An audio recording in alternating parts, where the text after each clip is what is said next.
Good afternoon, everyone, and welcome to another social emotional workshop. We are here with Joe and Theresa from Southeastern Michigan, CARE of Southeastern Michigan, and today we're going to be talking about no trick to discipline. You guys, welcome back. We're so glad to have you. How are you today? Doing very well. I'm feeling really good. How about you, Joe? Doing great too. Thank you. You Okay. can go ahead and get started. Okay. So today, we are going to talk about no tricks to discipline. And actually, what I've done is because we talked about understanding behavior in the past, I didn't want to go through the whole thing all over again, because a lot of the skills that we teach in the parenting classes are repetitive, but they're important skills. And so some of them I do want to touch on again, but I don't want to explain them over again. I would like to go a little bit further about understanding why kids might be behaving that way that they are. So I want to start off with a little bit of a review about when I was here, or Joe and I were here on December 2nd. We talked about understanding behavior. And during that session, we talked about brain development and how it's not complete until they're 25 years old. And so when we are dealing with children's behavior, we're dealing with somebody that is immature. And so they don't always make the best decisions. They don't always show the best judgment. And so we have to keep that in mind all the time, especially when they are talking to us and they're being disrespectful, or when they are making the same mistake over and over and over again. It's because they haven't learned what they need to learn, and their brain is not totally, done developing, or we might be delaying that process because we are punishing and rewarding instead of brainstorming and trying to get them to solve their own problems.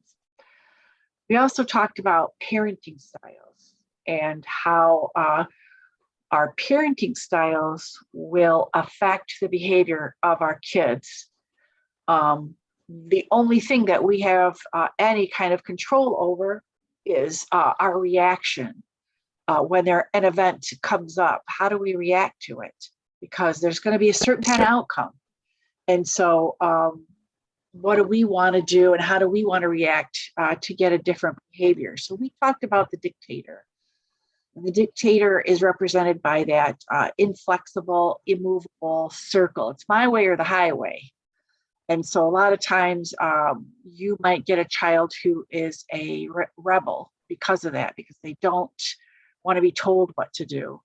And power struggles come up. Or we talked about the doormat and how that's represented by that squiggly line, because there is no circle, there is no rules to follow, or the rules are inconsistent. So the kids are all over the place, and we can get an entitled kid out of that, a spoiled kid out of that, who doesn't have to behave or do anything to earn respect. They just, I deserve it just because I want it. And then we talked about the active parent, which is what we teach in our parenting classes. And that is a more proactive parent versus the other two, which are reactive parents. We also talked about the think, feel, do cycle, and the fact that how children think and feel about themselves will affect their behavior. So if they're feeling good about themselves, they're going to be acting in a more appropriate way, because that feels good to them too. If they don't feel too good to them about themselves, they're going to be discouraged, and their behavior is going to reflect that, and they're going to do more discouraging things. And then we also talked about the negative and positive goals of behavior. And so if kids need the only way to get to fit into their family is to get attention, and they're not being noticed when they do good things, they will, misbehave to get your attention. And then we talked about the positive goal of that, which is involvement. Getting kids involved, noticing when they do things right is important, and will flip that around. We talked about kids not having power when they want it. And so if they feel like they have no power or no say in their life, they will use power in a negative way by getting into power struggles with you. And a way to turn that around is to show them how to be independent. We also talked about kids who are discouraged and never have any power and don't feel they can get attention in positive ways. And so they may use revenge. And in order to help them to not go to that goal of behavior, we talked about using fairness at home, letting them be heard. Even though they may not always get their way, they can at least have their say. They can get it out how they feel. And we can use fairness to balance what goes on between them and their siblings. And then we talked about inadequacy and how kids who are in a cycle of discouragement need to be shown that they are competent people. And, we need to not give them choices, but show them how they can be competent so that they don't get into that cycle of, well, I can't do anything right, so I'm just not going to do anything at all. And so back to the good old 60s, this is a picture of my family at my father's, at my paternal grandparents' house. Probably, I'm thinking 1966 or 67. That's me right there next to my dad on the right-hand side. I just love that picture because we're eating. We're always eating. And my grandparents live in West Virginia. And so it was a big deal to go there every summer. And we knew what was expected of us. We knew what our behavior should be. And we knew that we were to, be seen but not heard. And that you didn't question your parents when they asked you to do something. And you didn't tell them no, ever. That wasn't what you did in the 60s. And that's what my parents learned. It was good for them because they grew up in the Depression. Both sets of families were very poor. And, both had large families. My mom even had addiction and abuse in her family, and so domestic violence, I should say. And so there wasn't a lot of nurturing going on. There wasn't a lot of going to parenting classes. Those didn't even exist. You probably would have got laughed out of that little small town they lived in. So, when it came to 1992, and I had to make choices and decisions about parenting, I did something different. I just got a dog because I love my dog and they can do whatever they want. I don't hear any bad talk from them. But no, seriously, in 1992, I took a parenting class. I took that one on the bottom right-hand side, Parenting Young Children. And it changed the way that I parented my kids. It taught me a lot about the power that I wouldn't let go of and give to my son. And that's why he was being rebellious. It taught me how to speak to him in a different way. It taught me how to teach him how to get along with other people. And so it changed our lives. It helped my kids not fall into that realm of addiction that my family had already experienced. And so, both of my kids, knock on wood, are not addicted, and that, could happen in our family. But it also preserved that relationship that Luke and I felt like we were losing, because he was such a strong-willed child that needed power, needed to, be independent. And I wasn't giving that to him. So it changed our relationship for the better. And that I'm always so grateful for that. And so I became a volunteer at CARE and taught parenting classes for 29 years. And so what I learned, these are my kids, I just wanted excuse to show them off. So, and what I learned after 29 years of teaching parenting classes is that there is one trick to discipline. And we're going to get to that in a minute.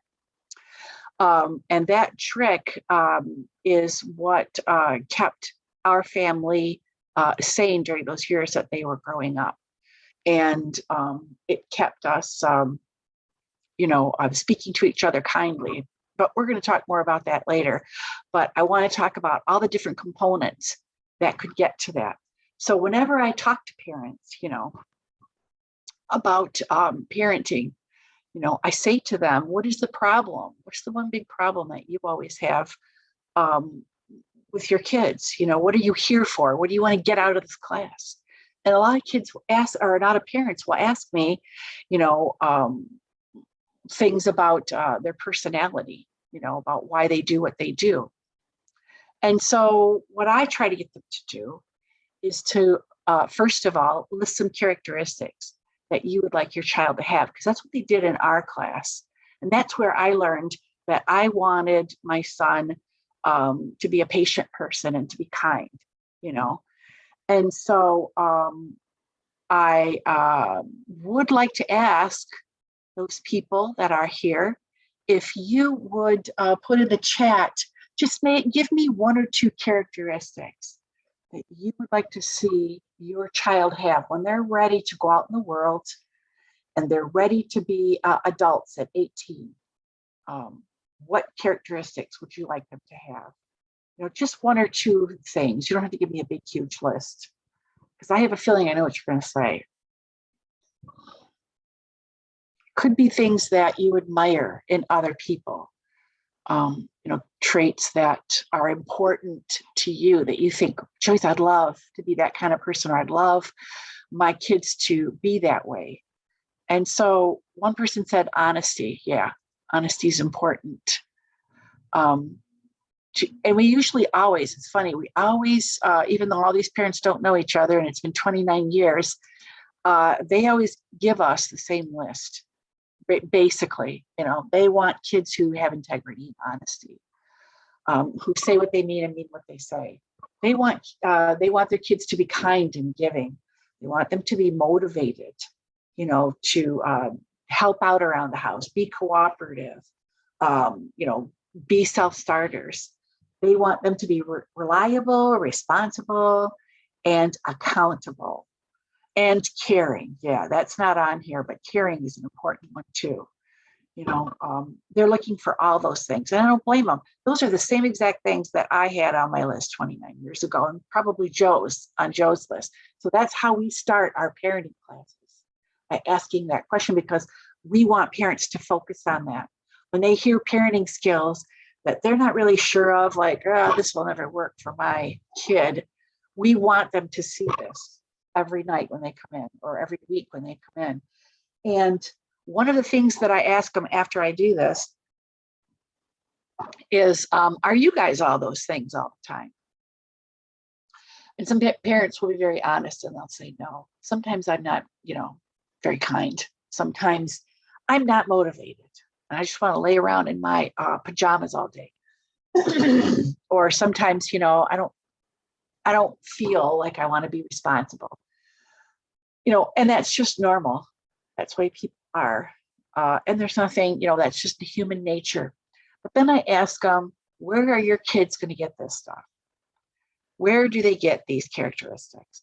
And, what we all come up with is that kids learn it through mistakes. They learn in the in-service of home, so that when they're out in the real world, when they're 18, they already have these things. And they'll be more accountable and honest and have integrity, And we also say that they'll learn it by watching their parents be a person of integrity, a person who's honest and accountable, and a person who is kind and caring and loving. So I want them to remember that too, because that relationship's really important. You have to model, you have to model what you want your kids to be when they grow up. And so one of the things that they always they say to me though, is why don't they ever listen? Why don't my kids listen? I have to tell them 500 times to get their homework done. I have to tell them 300 times to get their chores done. And, I say to them, hey, one of the things that I learned in one of my curriculums called Nurturing Parenting by Dr. Stephen Bavlik is that, if you tell your child something more than once, it might not have to be because they don't hear you. It might not be because they don't hear you. It might be because they don't value it. And so they're like, why don't they value it? I'm their parent. They should value it just because I say so. I wish that were true, but it's not. There's those dang ages and stages of development again. There's something to that. Plus, there's an extra component that I'm going to tell you about in a minute. They don't want to do it. We're going to talk about that too, and why they don't want to do it, and how we might make them feel better about doing it if it's possible. There could be distracted parenting or inconsistent parenting. It could be because we don't always show respect for their thoughts and feelings. And so they start to mirror what they're saying in us. There's that revenge goal of behavior again. They don't see us, being attentive. And when they do hear us, when we do hear them say something, they see us blowing our tops. And they might fear our rejection if we've made a mistake in school. They might fear our reaction, and if they make a mistake, or if they say something that we don't like as parents. Or they might fear our reaction if we don't want to do what they say, what we say that we want them to do. And so what they do then is they just shut down again. I don't want to see that reaction that I always get, whether it's the furrowed brow or the sigh or looking at me like I'm an idiot. So I'm just going to kind of shut down. And then the last thing is we may have just trained them to ignore us. And so we don't like to think about it that way, but that might be a possibility too. And so we're going to talk about how in the heck we've trained our children to ignore what we say. So, here's those ages and stages of development. When I was here on December 2nd, we talked about the fact that because, they're still developing, that they don't have those good decision-making skills and they don't consider consequences. So they're making mistakes all over the place.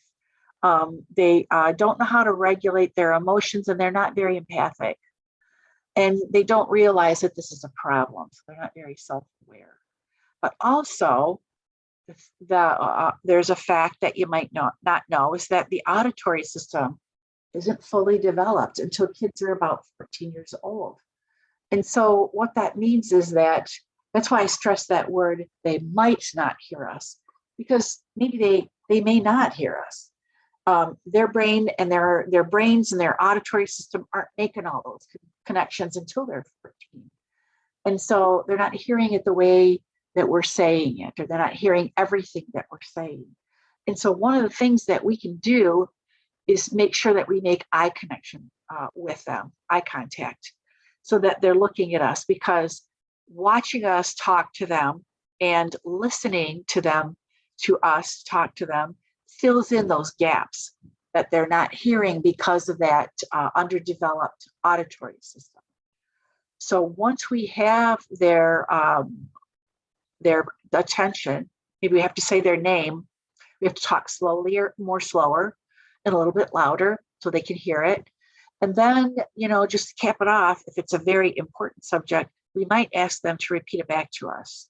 And I did that with my son when we were talking about safety, because when he started to drive a car, and we made up a contract with him about his behavior versus some of the consequences that might occur. So I made sure there was no distractions. And I sat down with him and I said, Lucas, this is what we expect when you drive that car. And these will be the consequences. And I even got him involved in it. What do you think should happen if you get a ticket, or if something happens to the car, or if you're caught drinking, driving? Of course, he wanted to give his worst punishment on that. I don't know why. I guess he was expecting me to say that. But so we had to talk about it. No, let's make this reasonable. But after we did all that, he and his father and I said to him, so Luke, what did you hear in here? What's the most important thing you pulled out of it? That way I knew he actually heard me. And then, I made him sign it. and I signed it because I had a part that I was going to do for, his new freedom to go out and drive that car. I was going to model certain things like not drinking and driving, which I don't do anyway, but I just wanted to make sure that was all in there. So, that's engaging their full brain that way. That's getting them to listen to you, to pay attention, and to understand what it is that you need from them. And also, they may not want to do it. And you might think to yourself, okay, I don't care, you can do it anyway. But we're working for motivation here. We're working for cooperation. We are not working for obedience, because we talked about how we want them to work with us, not against us. So I want you to watch this video. This guy's name, I don't know, I can't remember if I've ever showed you this before, but his name is Brian Post. He has a master's in social work, and he runs the Post Institute. And he has written or he's created these 3 videos. He's created a lot. If you go and Google his name, there's a ton of podcasts and videos that you can watch, especially on YouTube. This one's a 3-parter, and he's explaining here why sometimes kids might react disrespectfully when they don't want to do something. And so I want to start this, but I also want to get it to the right part here. So in the beginning, I'm going to skip the first 2.5 minutes. In the beginning, what he's just talking about, because this is pretty long, he is, wait a minute. Freely, open. He is talking about emotional expression and why we need it. What he's saying is that we need emotional expression to adjust to the moment and to make transitions, just like a toddler needs that transition time between playing and going to bed. Older kids need it too. And when he's going to explain when they use these different forms of emotional expression, it's exactly for that reason. Transition from what they're doing. And he uses the example of like playing video games to doing a chore, like taking the garbage out. Probably about half. Half, okay, half, Yeah. half. We'll take half. Someone else just, and Dad says something. Dad, how many of you, Dad could tell you to take out the trash when you were a kid? You could go. As long as you did it. I mean, you roll your eyes all you want, but you still have to do it. Or how many of you could freely go, oh, gosh. Right? It's kind of limited, isn't it? All right, but see, the significance is that is an emotional expression. You roll your eyes, you huff and you puff in order to adjust in the moment. See, when Dad says take out the trash, you go, oh, because taking out the trash taking out the trash is a major transition from what you're doing. So the moment you roll your eyes, your body is making an emotional adjustment to get up from what you're doing to go take out the trash. Now, what if Dad turns around and says, don't you roll your eyes at me. You do what I tell you to do when I tell you to do it. Then what Dad is saying is, don't give me that attitude, which is internally saying we can't make that emotional adjustment. So then we have to straighten up and become a little more rigid. What? I mean, because I heard that example before, but which I understand where you're going with that, but I can't wait to hear what you're going to say about how to bring harmony and willingness to help and be, and not, because that kind of attitude can just really wear down the home life and atmosphere. Now that is such a great comment, because if that kind of attitude can really wear down the home life, imagine what happens when you're not able to express that attitude, and now you have to express through feelings. So instead of going, you go, I ain't doing that. That stuff's stupid. You do it yourself. That's a bunch of crap. Now And imagine. that's feelings? That's feelings. Imagine how quickly feelings could wear down the home life. Attitudes wear down the home life. Imagine how much getting lip from your child every time you ask them to do something could wear down the home life. Okay. All right, so we're just going to go down in intensity. And if feelings could really wear down the home life, imagine how intense and how quickly behaviors could wear down the home life. So if I can't roll my eyes and if I can't go, well, I don't want to do that, imagine how quickly home life would deteriorate if you asked me to do something and I busted this chair, I kicked over this lamp, or I pushed you. See where we're going? Yes, I do. We're just going down. So then we wonder, well, oh my gosh, attitude, how do you create some harmony and some balance? Take it. You know, with rolling eyes. So see, this becomes very important. Okay. So all he's saying there, is that, all he's saying there is that it might not be, they just need some transition time. That's all they need. We think of it only for toddlers, but it's also could be with teenagers or school-age kids. They might just need that transition time too. But we don't like to see kids roll in their eyes. We want them to enjoy being told what to do, because that's reasonable. So, sometimes they don't value what we're saying to them over and over again because, we haven't respected how they feel, that transition time that they need. And it might not be those words exactly in their head. It might just be that feeling of like, I don't want to do this. They're always telling me what to do and they make me do it right now. Might be kind of that feeling or those words in their head. Or it might be distracted parenting. I just heard that the average kid spends about less than 2 minutes outside playing. They're talking about how much kids need to be outside playing. And that they, a day, 2 minutes, less than 2 minutes a day outside, but they spend about 7.5 hours on their phones. And it's what they see all over the place, with their friends, in society, in movies, everywhere you look. Somebody's got a phone, they got their face in the phone.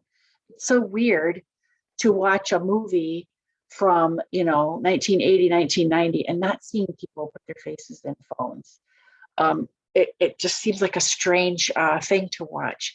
And, we're probably guilty of that too. I had a keynote speaker who talked, I think it was in 2015 at my parenting conference, about distracted parenting. And I went to a couple seminars about distracted parenting. Kids are seeing that and possibly feeling neglected, that when parents are talking to their kids, they're talking to them while they're looking at their phone. Or we think that we can do multiple tasks, but we really can't.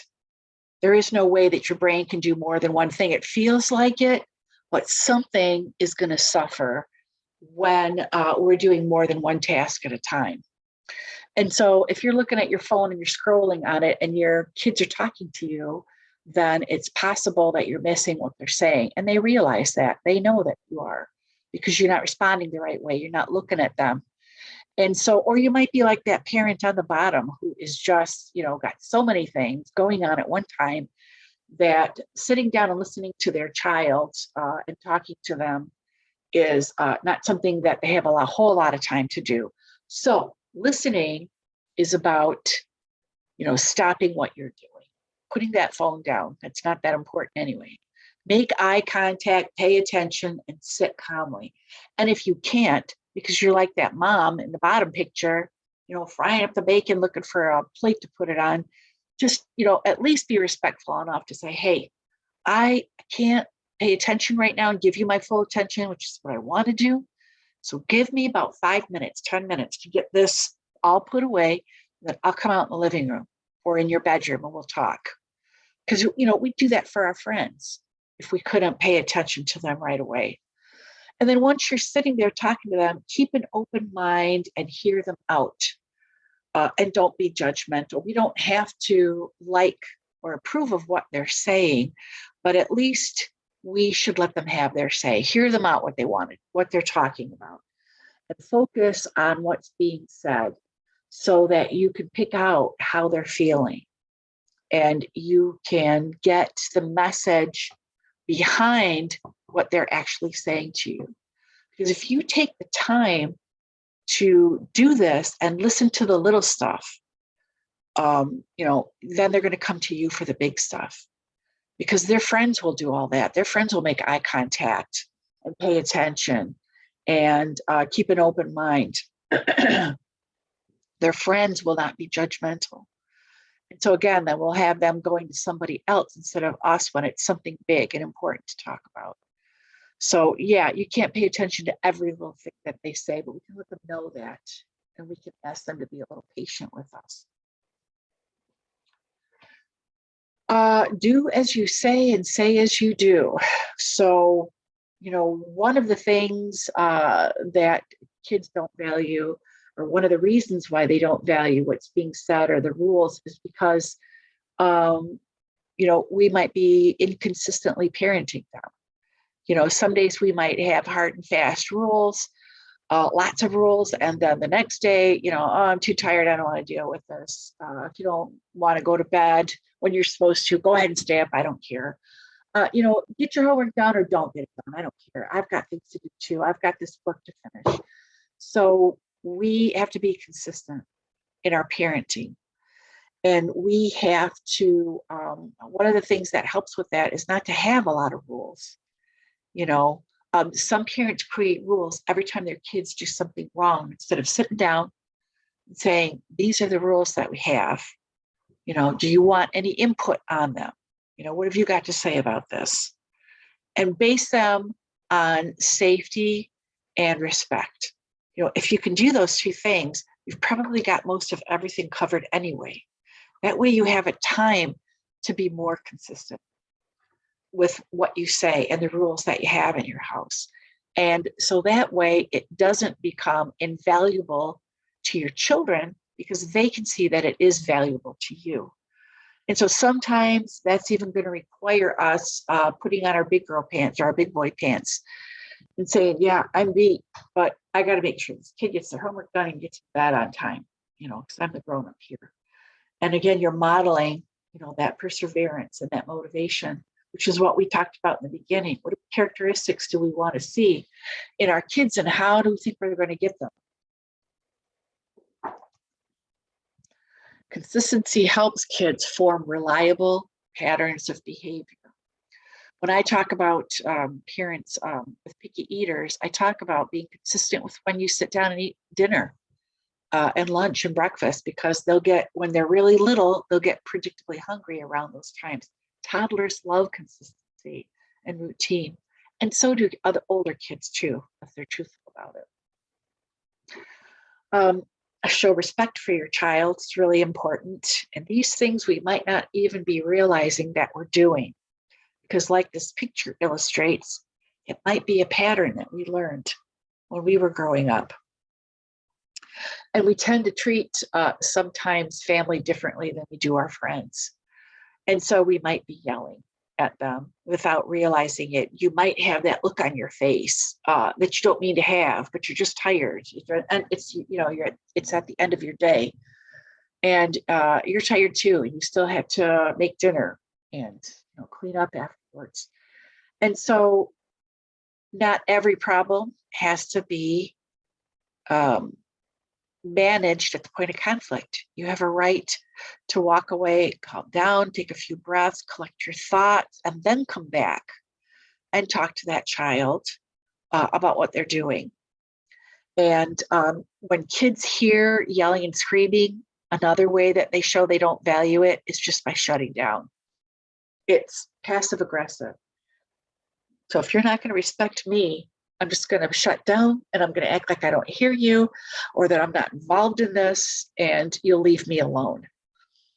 And so help them to value what you say by monitoring, how you're saying it. Those 3 channels of communication: what you look like, what you sound like, and what you say.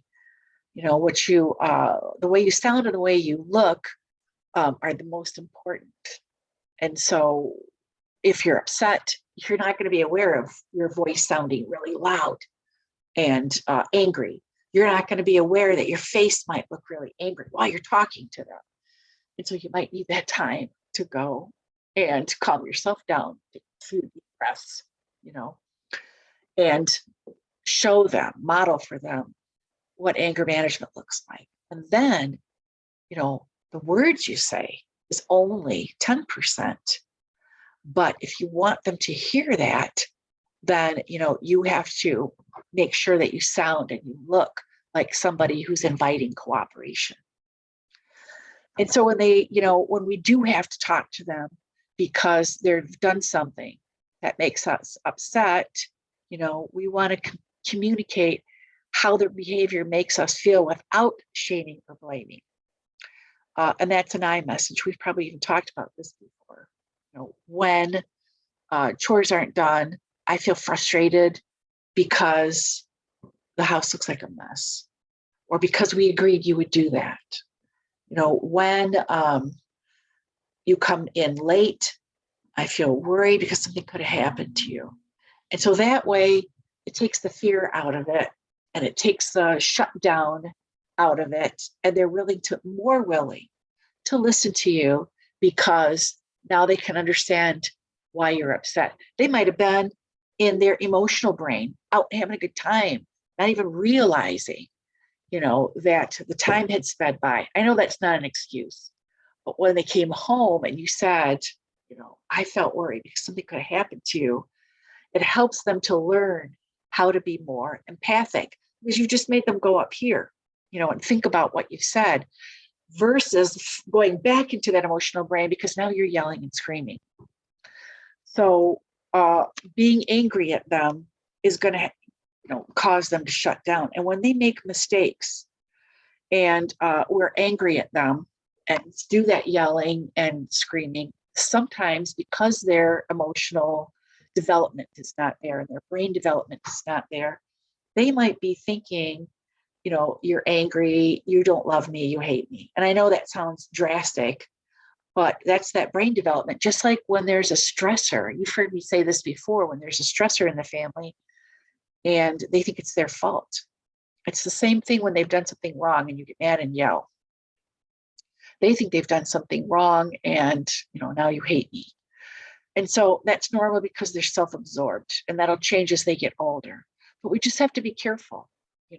Like I said, the way that you sound and the way that you look are very important. And that 10%, the words that you actually use, might seem small and not that important. But when you use words that could hurt, like calling them names, or, talking down to them in a condescending way, or, when you call them names, like I said, those things stick with them. Then it's not 10% anymore. Then it's even bigger. And it hurts more. And sometimes even saying, I'm sorry, doesn't take that away. It continues to hurt. And so we have to be careful. And so, they sometimes too will learn how to display anger by watching us. And so what we need to show them is say to them is some phrases that will help them to calm down. We need to teach them about mindfulness. Yeah, we need to teach them to do those breathing exercises. Or if they're older kids, go out for a walk, do something that will help you feel calm, get the stress chemicals out of your brain and out of your body. But when they're really little, if we're lucky, we can also tell them it's okay to be upset. It's good to let it out. As long as you don't hurt someone or yourself or the environment. You have every right to be angry, and angry is not a bad thing. If they're really little, like when they're toddlers and they have temper tantrums, you could say, I'm here for you. I hear what you're doing, and I'll stay with you until you feel better. Sometimes temper tantrums are just ways to manipulate you, but sometimes temper tantrums can come from frustration because they're little and they don't know how to tell you what they want, or they've let you know what they want, but you said no, and they are angry about that. And they're kids. They don't know how to manage that. So just sitting with them, if it's one of those frustration temper tantrums, until they're done, it lets them see that you're always there, that care about them, that you'll be there and maybe sometimes touch them if they'll let you, to help them feel better. If not, wait till they're done. And then you can blow their nose, wipe their face and their neck with a wet towel or a wet rag, and maybe hold them a little bit until they feel better. And also to explain to them, because I don't think kids learn this, how you feel right now is not going to last forever. It's okay to be sad, or it's okay to be angry. It's going to pass and you're going to feel better again. So what can you do to feel better? Kids and people need to learn how to soothe themselves so that they don't turn to different coping skills that are unhealthy, like smoking, eating, or drinking or something.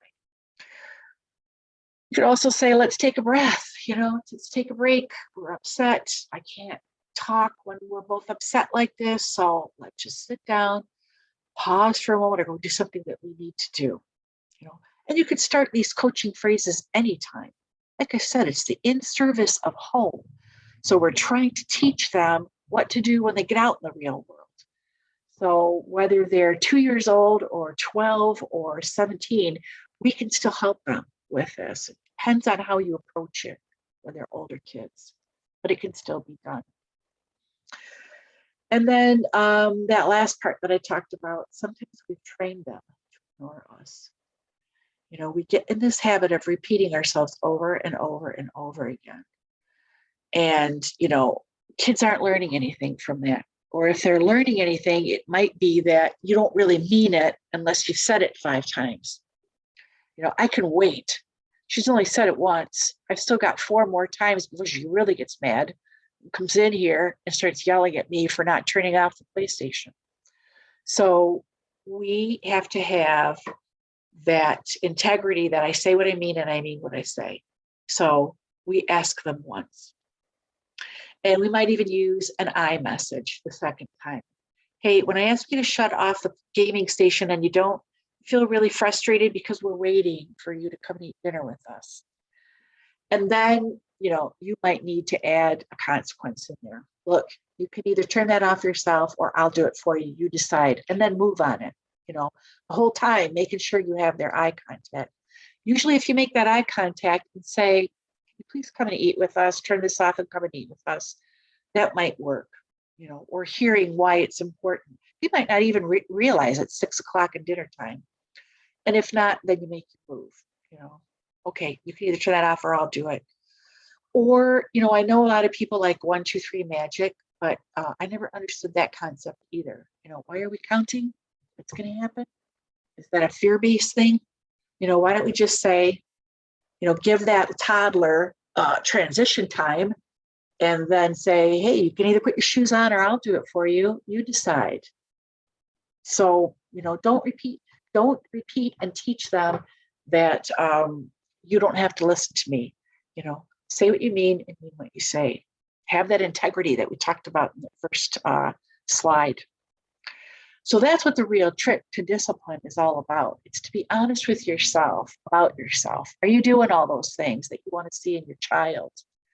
Are you repeating yourself over and over again, or are you jumping in there and giving them quick, polite messages and then acting on it?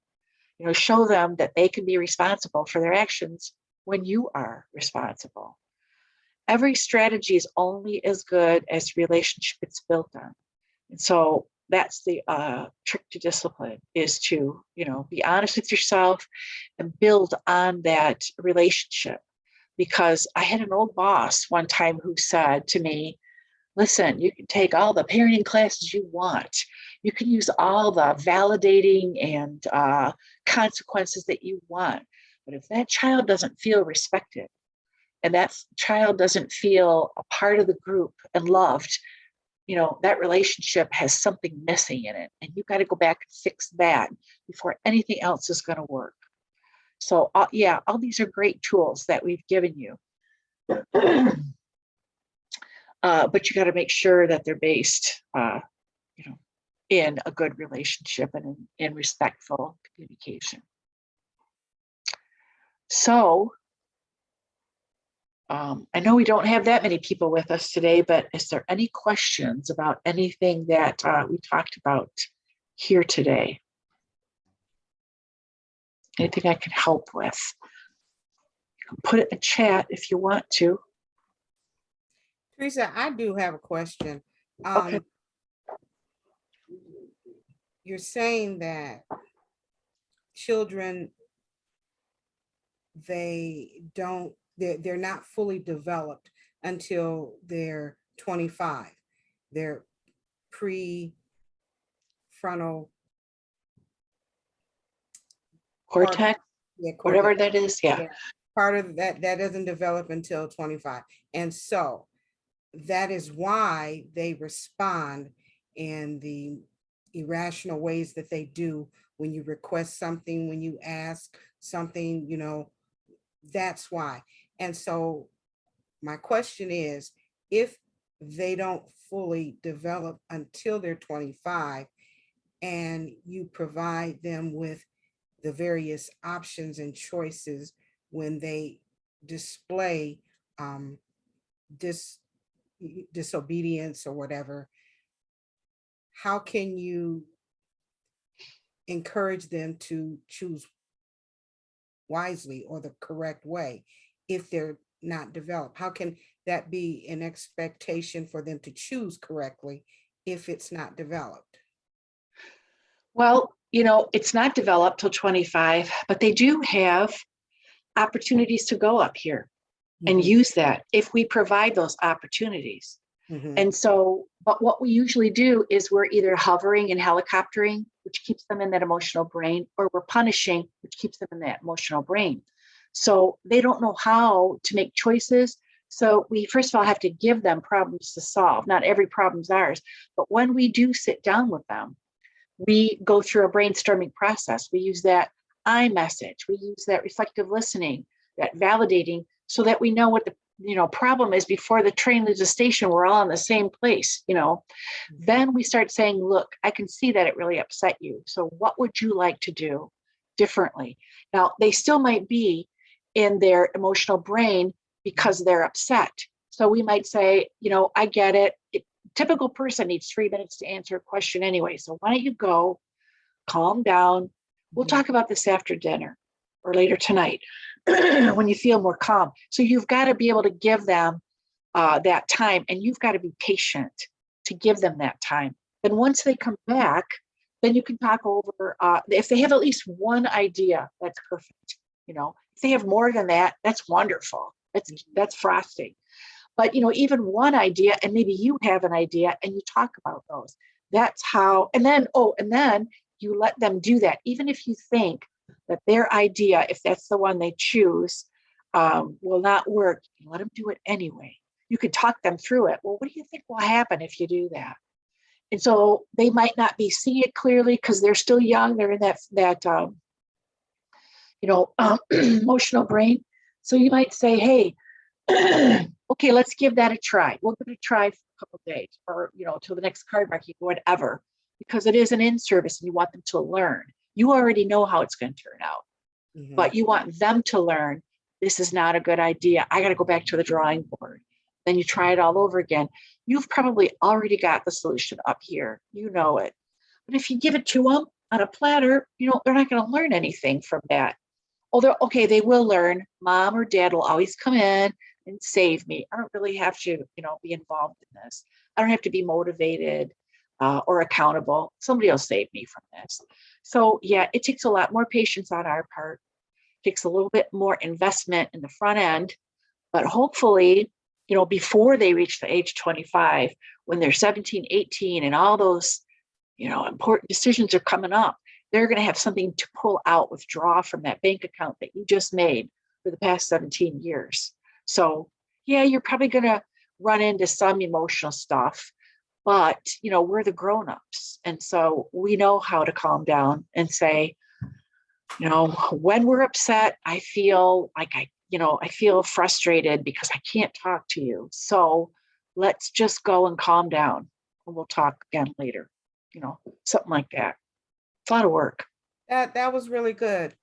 So the objective is to teach the lesson in a way that you know that because they are participating and experiencing, that will drive the message home, and then they will be more independent in their thinking and maturing in their choices because they've literally have worked through a situation or a circumstance or a problem by participating in it, as opposed to, as you said, parents just providing the solution for them. Okay. Or getting mad. Yeah. Or getting mad and yelling again, which never makes anything work better. Okay, good deal. Thank you, thank you, thank you. You guys You're are welcome. great. You guys are great today. Any questions, any more questions, any comments from you guys in the gallery here? If not, we're going to end this today, and we'll see you all next time. I have one. I just like that Brian Post video on how the attitude helps them regulate the change in their emotions or their environment. So Agree. once you stop on that attitude, you're actually telling them that they can't regulate themselves to make that transition or change.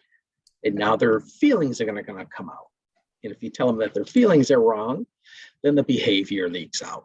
So I thought that was a really good transition down to that negative behavior. Agreed. And that was something that I never really considered from a parenting perspective.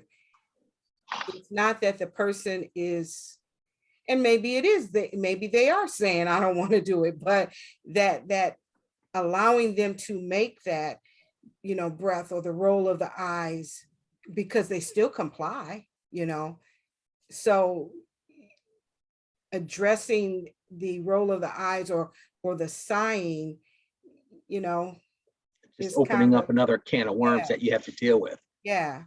I always like to say, oh, go ahead, finish your statement. And it is, as you say, pick your battles, Yeah, and I would visit if there was that sighing and head tossing that you needed to deal with. Then later on, when they're feeling good and you're feeling good, you can say, I've noticed a lot lately when I asked you to do something, you huff and puff. And you can talk about that when they're not in that transition, when they are able to talk about it. Well, Dad, you always ask me when I'm in the middle of my game and it's really annoying, and they can talk about it. and then they can also understand that you don't deliberately wait until they get on their game and say, okay, I need you to do this now. That's not what's going on here. Yeah, that was good. Good point, Joe. All right, then. Well, we will end this session and we will see you all next time. Thanks for tuning in on our social emotional workshop. Everybody have a great day. Bye-bye. Bye-bye.